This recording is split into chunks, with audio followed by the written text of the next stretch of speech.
singing, chanting, drumming, humming, all of those sorts of things can also increase connectivity in your brain that gives you more access to your intuition.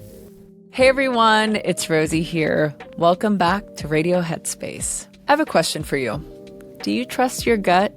Or perhaps the better question is, should you trust your gut? Well, according to Dr. Tara Swart, the answer is yes. Tara is a neuroscientist, senior lecturer at MIT, and the author of The Source, The Secrets of the Universe, The Science of the Brain. Today, we'll dive into the science behind intuition, where it comes from, how it connects to our emotions and past experiences, and why creativity can sharpen our inner wisdom. I really hope you enjoy this conversation.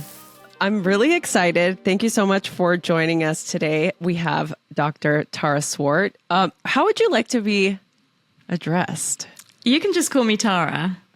I almost feel like when people go through the process of getting that doctorate degree that I feel like, don't you just want to use it all the time? But then, Rosie, you'd have to call me Dr. Tara because I've got an MD and a PhD. So I think not.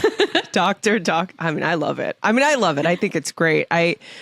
As I said earlier, I'm totally fangirling because I love your work. I love what you talk about. I really loved The Source when it came out. That was your book, and it's called The Source, The Secrets of the Universe, The Science of the Brain. I think first, just to take it back a little bit, if you wouldn't mind sharing, the sort of definition of intuition from the way that you see it and its relation to creativity. Mm-hmm.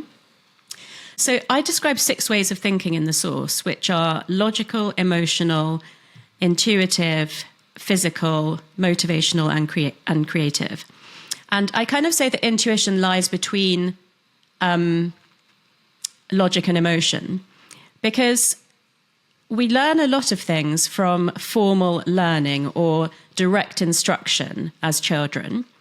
But throughout life, we also pick up a lot of life lessons, but we can't remember everything that we've experienced in our life. So this gets stored as kind of pattern recognition, like I said about creativity, as, wisdom and judgment that becomes a bit more reflex. And that's why it's sometimes also called gut instinct, as in it's instinctual. You can't necessarily rationalize why you make a certain decision, but you just feel that it's right. And the reason that it's gut instinct is that we keep our working memory sort of front of mind, prefrontal cortex, frontal cortex in the brain. And then our intuition is deeper in the brain because it's patterns and habits and behaviors that have been there for a long time. And then deeper still, the life lessons that we've picked up that we don't actually actively recall, that's stored deeper in the spinal cord and all the way down to the gut neurons. So it's, that's why when you say, like, I just felt it in my gut, that could be a literal saying, not just a metaphorical one. And it's so interesting, too, to hear people say it, because in my experience, whenever I've had those moments where I've said, it was just a gut feeling or it was a gut decision that just felt right, I feel like so many of us can stifle those feelings down, right? In our modern day society, we're so bombarded with external information, social media, news cycles, we're constantly being fed so much information that I feel like sometimes that listening, that deep intuitive sense can get a little stifled. Do you find that's true? Mm-hmm. There's so many things I want to talk to you about. I feel so blessed that you are leading me down a rabbit hole of the things that I'm super interested in right now. So 2 major topics, which I'll say now so we don't forget to get back to the second one. So how creativity feeds into intuition. And then secondly, something that I'm researching now for my next book is about beyond intuition. And so what you described as a strong sense of just knowing is, if it's in your mind, then it's claircognizance. And if it's a felt sense in your body, then it's clairsentience. And they're extrapolations of clairaudience and clairvoyance, which means that you hear things or you see things that you couldn't possibly know based on, life experience and rational thinking. But there's another field of study I love called neuroaesthetics, which is about the effect of beauty and creativity on your health, your mental health, and your longevity.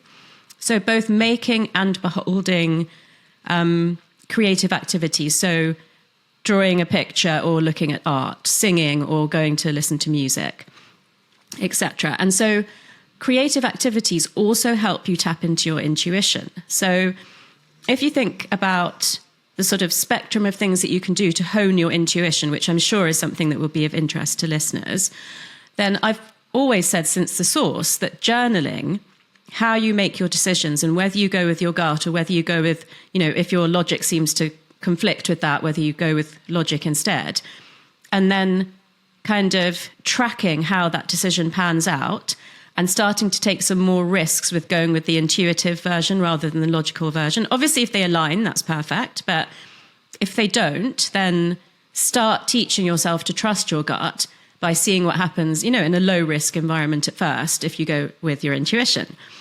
But just to finish that off, singing, chanting, drumming, humming, all of those sorts of things can also increase connectivity in your brain that gives you more activity, more access to your intuition. So it sounds like we need to create the space for the creativity or for the intuition to arise. Mm-hmm. Yeah, and creativity or, other neuroaesthetic activities like being in nature can definitely create that space, because when you're fully in logic or you're kind of like not in flow and you're very kind of black and white thinking, basically under stress, then your brain operates more from the control mode, which is the task-focused mode. But when you're in nature or you're just, going for a walk and letting your mind wander, or you're doing any creative activity or even just experiencing, creativity, like watching a dance show or something, then your brain is at the opposite end of the spectrum, which is called default mode. And that's where you can get access to ideas that are shut down when your brain is like keeping its resources in low power mode just to help you survive. Yeah. Yeah, that totally makes sense. Is there ever a case where people might not know how to identify intuition? It's just like maybe they're just not used to it. They might not know how to identify it. Completely. And also there are people who wish to shut it down because they don't believe that it's a valid modality of thinking or decision making. I mean, I've been teaching at MIT Sloan for 10 years now, and I've definitely seen a change, even in those more rational kind of executive people. But sort of 7-8 years ago, I remember being in the classroom teaching about intuition and a young leader standing up and saying, okay, it's not that I'm not open to this at all, like maybe for my personal life, but I'm obviously not going to make a really serious decision like hire or fire based on intuition. And immediately a couple of the older guys said, that's exactly how I would make those decisions. The most important decisions are the ones that I would use my wisdom and my judgment and my life lessons and my ability to read people. So that was kind of nice to hear from the audience. But yeah, if you weren't brought up, maybe in a family that kind of valued you when you made your choices, then that could lead to you having self-doubt and not trusting your gut. So like I said, I think this most basic way of trying to access it is journaling. And there are different ways to describe it. It's listening to your inner voice. It's like you said, that sense of knowing. It probably comes up when you feel a conflict, like this is the right thing to do, but I don't feel like it's for me, or, Yeah. Yeah, that totally makes sense. I'm curious, the efficacy of having to listen to that intuition and the efficacy of following your intuition and then the results not turning out the way that you wanted them to. If I have an idea for a podcast and I'm really excited about it and it just came to me in the middle of the night, which really does most of the time, 3 a.m. I wake up in the middle of the night and then I get this idea, and I follow that thread and I do it and I create it and then it doesn't work, right? What happens then to that sense of connection to that deeper wisdom? Like, I know for me, it starts to feel a little bit like maybe I need to question it more. Where's this coming from? But that's just, again, my thinking mind going into that. So what happens when people have that sense of following their intuition and it doesn't work out the way that they planned? Yeah, another great question. So, I mean, the first thing I would question, let's say if I was coaching you, was whether that intention actually came from your intuition or not. Because that's the first thing we have to, because otherwise we're misleading ourselves. Right. You said it yourself, if it came from the egoic mind and the response to it was important, then it may not actually have been your intuition. But let's say it was, let's say it was. No one modality of thinking is correct all the time. And really what we should be doing is self-checking what we think are our intuitive decisions by running it through our own logic. The next best thing to do is to ask like your best friend or your sister or, somebody that you're close to who knows how you think, who, will have a really strong sense of what they feel would work well for you or wouldn't. So it may be that you're missing a couple of steps, like you're waking up with a brilliant idea, but you're maybe not setting it up for the best success. But equally, if you really felt it was your intuition and it didn't work out, then the takeaway from that is, what was I meant to learn about the reason that this wasn't right for me? So I grew up having lack mentality. Like, it's just kind of part of what, like I said, immigrant parents, like we didn't grow up in a great neighborhood. And it was always like, there was just a lot of lack, right? So then you grow up having this idea that there is not enough, right? There is like not enough and you have to work really hard, right? You have to work really hard for things to work because if you're not working hard, then at the end of the day, it's not worth it. So I'm curious how that plays into our ability to create the life that we want in either manifestation that you've talked about before, or even in this topic of intuition. How do we take away, it's like, how do we take away the survival aspect of, what is it? It would be the limbic system, right? Because it's like, we're in that fight or flight, right? Because we're in fear of us not having means to live.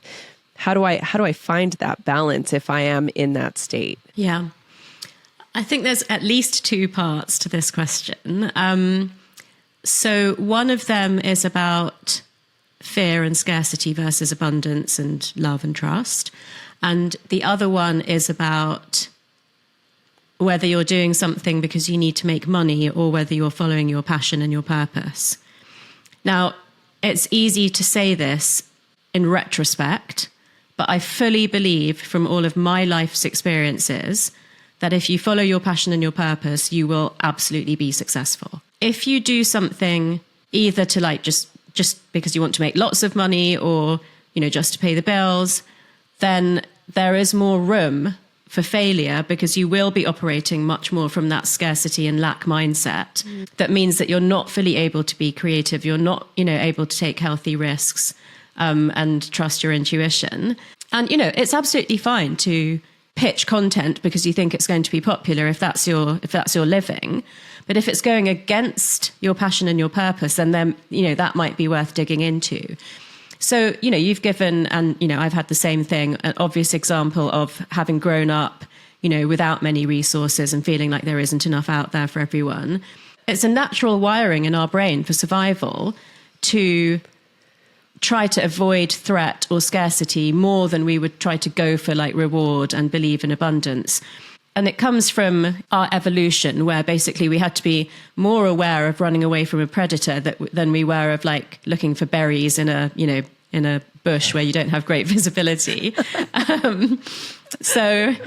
But that's that wiring hasn't changed very much. We've changed in so many ways. The world has changed so much, but that particular wiring is so integral to our survival that it really hasn't adapted very well to the modern day. And, again, I just want to qualify that we are talking about people privileged enough to have enough food to eat and, who are worrying more about psychological safety of keeping their job or, their freelance practice going well enough that they can maintain their lifestyle. So fear and love are at opposite ends of the spectrum of the basic human emotions. We have 5 survival emotions: fear, anger, disgust, shame, and sadness. And 2 attachment spectrums: joy, excitement, and love, trust. And then in between, we have surprise. So you can already see that we're more weighted to survival emotions than attachment emotions, and that the brain is more geared to avoid scarcity than it is to believe in abundance. So we really have to override that natural wiring in our brains. And I think the best way of doing that is gratitude, but there are other things, all the obviously mindfulness, meditation, yoga, journaling. So because fear and love can't coexist, because those emotions are kind of like on a seesaw. So when you're in the fear state and you've got high levels of cortisol, then your oxytocin levels are relatively low and vice versa. So you want to push yourself into an oxytocin state as much as you can. And that mostly comes from physical contact, so like hugs and kisses and sex. But if you're on your own, then like a warm bath rather than a shower, self-massage, or, if you can go for a massage, then that human touch. It also comes from eye contact, and it also comes from humor and shared humor. But it also comes from gratitude. So at my lowest points, it took me a while to train myself to get to this quickly enough. But at my lowest points, I'll say, okay, 10 things I'm grateful for. And, I'll just make myself go through that list. And what I felt really was a game changer for me in my journaling practice was when I changed that from being all about external things, because I was regularly writing my friends, my family, my ability to travel. And it just got repetitive. So I thought, okay, what else could I say? And as soon as I changed it to things like my resilience, my creativity, my vulnerability, I was daily reminding myself of the toolkit that I have in me to deal with those disappointments, to go with the flow of being self-employed and stuff like that. So, yeah.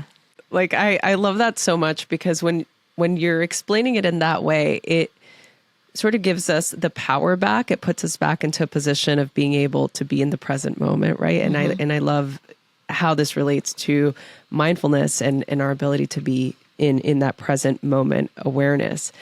I mean, for me, it's gratitude practice is it's almost like an obvious, right? This is a really great way to change my frequency, right? If I get some bad news, or if I get an email that triggers me from someone, or if I see, a comment that might irk me, I find that sometimes going into those emotions, like the disgust, the anger, those feelings, it's easy for me to feel that. And it's easy for my brain to perpetuate that cycle unless I very consciously put myself back into the present moment awareness and, or go outside. I love being out in nature, and it's like, okay, what can I see? What can I smell? What can I touch?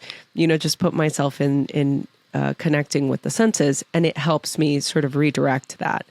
But for people that, are wanting to, have this experience of retraining the mind, can you go into that a little bit more with regard to neuroplasticity? Maybe even tell us what neuroplasticity is, so that our listeners can really grasp this idea and also feel hopeful that they can absolutely change it. You really are one of the best interviewers that I've had. And you're like a mind reader as well, because I was thinking the whole time, like, I need to say what neuroplasticity is. I don't think I said that yet. Neuroplasticity is the ability of the brain to grow and change. And so this is very clear when we go from age 0 to 2. Start off completely vulnerable and helpless, and then you can walk, you can talk, children can learn up to 5 languages simultaneously. But the ability to learn, the ability to pick up 5 languages simultaneously, whether you keep them or not, is like huge neuroplasticity.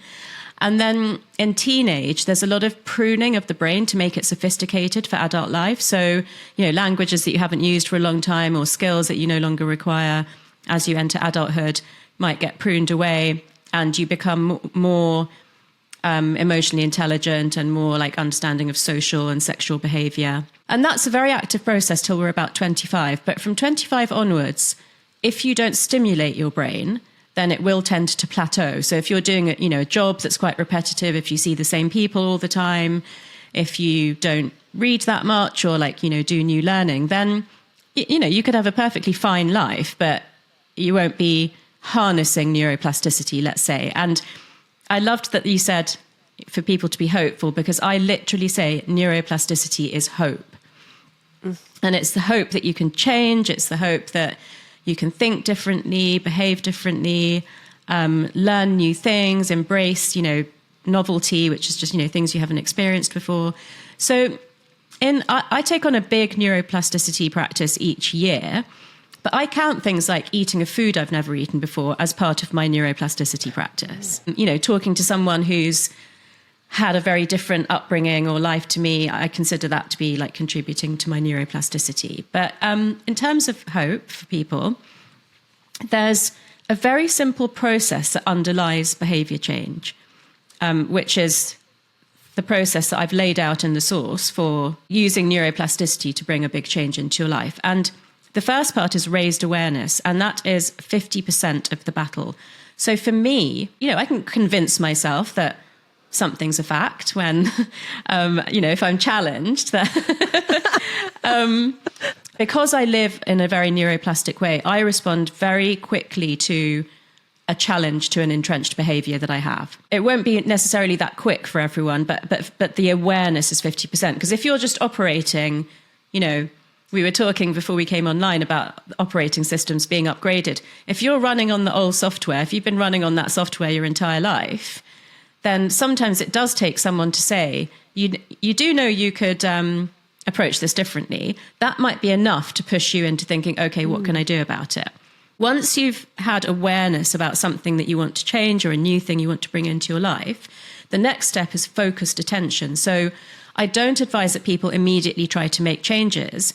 I ask them to gather data for about a month of where the old behavior shows up, what it leads to that they no longer desire, what some potential alternatives are, and how that could improve their life. And then the next stage is deliberate practice. So that's when you use the new desired behavior and you try it out in real life. So you try it on friends and family, then you try it on colleagues, then you try it on, you know, maybe someone that you've got a more challenging relationship with. And you keep repeating the new behavior until it literally overwrites the old behavior. So you can't, in neurology, you can't undo wiring that's already in your brain. You can't unlearn a language, but you can overwrite it with a new language that you're using more or a new behavior that you wish to use more. And sorry, the fourth element is accountability. So if you say, yes, Tara, you know, I really want to stop making my decisions from scarcity. And then, you know, you and I say goodbye at the end of today and you try to make those changes, you may or may not be successful. If you know that we're going to record another podcast in 6 months' time and I'm going to ask you what you've done, how you've changed, you know, how it's changed your life, you're much more likely to actually keep going with that process, even if it feels like very difficult, but also it doesn't always click for people that psychological work is a physical work. You are changing pathways in your brain. You are growing new neurons. You are connecting them up together. It can make you tired. It can make you hungry. It can make you irritable. And for a long time, it will take time for the new pathway to be stronger than the old pathway. So it feels like you're putting in all this hard work and nothing's happening. But then there's a tipping point where there's a critical mass of new neurons and the brain finds it easier to go down that pathway than the old one. And then it suddenly feels like things changed overnight. Wow. This is it's so wild. And I love how that possibility, you're right, it is hopeful because the process of overriding software that's existent, I think is enough for some people to maybe want to create that change. And I love what you said too about there's an accountability piece. The minute that you said in 6 months, when I check in with you, all of a sudden there was this energetic shift. Even I felt it physiologically. I was like, oh, I saw your I better face. do. I know. I was like, oh, I better do it. And I think that this part is where having external support really helps us create those shifts and to really see that change that I think a lot of people want to see. I wonder if having ritual is the same, has that same effect. Well, I don't want to say ritual, actually. Maybe I'll position the question like this. I grew up in a lot of chaos. So for me, there was I grew up in that uncertainty, right? Like there was maybe a drive-by shooting or there was, like constant chaos. That was the norm. And so as I got older and I became an adult, I wanted certainty. I didn't like moving around a lot. I've been with my partner for 21 years. Like I just really love routine, right? I really enjoy it. But part of me really does feel that stagnation come in when I'm doing the same things over and over. So I wonder if you could speak to that a little bit, like how I think having routine is helpful, but I could see with what you're saying, how that could hinder the growth. I mean, you're talking about trying new foods and, even practicing different languages. Like when you travel, like those things I could see how important those things can be for our internal growth. So can you speak to that a little bit? There's so many things I could say, but I'm really into olfactory enrichment at the moment. So yeah, smelling as many different things as you can during a day helps with your cognition and memory as you age. But it doesn't even have to be something pleasant. Like in mental health therapy, sometimes we would like pour vinegar onto a tissue and say to people, smell this. And then what memories does it bring back for you? And this is very British, but people would say like, fish and chips by the beach wrapped in newspaper kind of thing. So it's just about evoking the emotions and memories that come with smell. That's very good for your brain. So, and like I said, talking to people who have a very different background to you. So I always say, make sure you've got friends who are 20 years older and 20 years younger. Travel is a great way to induce your neuroplasticity. Basically, the brain doesn't really love new things because it sees anything that it doesn't know as a threat, but it's you being brave and putting yourself, out there and kind of embracing new things.